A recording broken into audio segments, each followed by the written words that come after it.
In today's video, I'm going to teach you how to use QuillBot's plagiarism checker.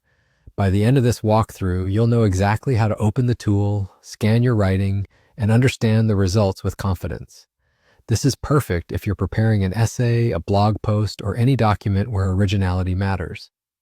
First, open your web browser and go to the QuillBot website. You can type the site name directly into the address bar or search for it if that's easier. Once the home page loads, take a moment to familiarize yourself with the navigation. You're looking for the Plagiarism Checker option, which appears in QuillBot's main tool list. Click that to open the checker. Inside the Plagiarism Checker, you have two simple ways to add your content.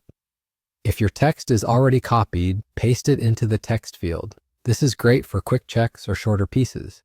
If your writing is saved as a document, choose the Upload option and select your file from your computer. Make sure the file includes the final text you want to analyze and that it's saved in a commonly supported format.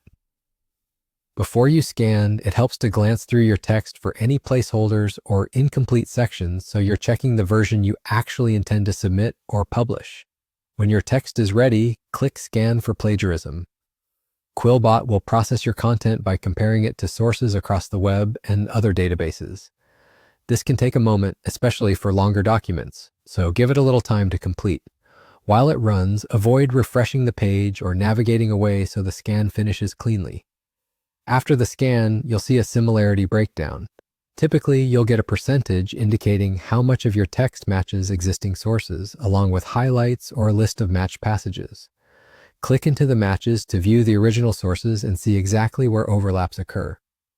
Not all matches are equally important. Common phrases, titles, or standard definitions may appear as matches, and that's usually fine. Focus your attention on longer identical sections or areas where the match is close to verbatim. Those are the parts you'll likely want to revise, summarize in your own words, or support with proper citations, depending on your needs. And that's it. You've gone to QuillBot, opened the plagiarism checker, added your text or file, run the scan, and reviewed the results. Use these insights to make targeted edits and ensure your work is as original and well cited as it should be. Thanks for watching, and happy writing.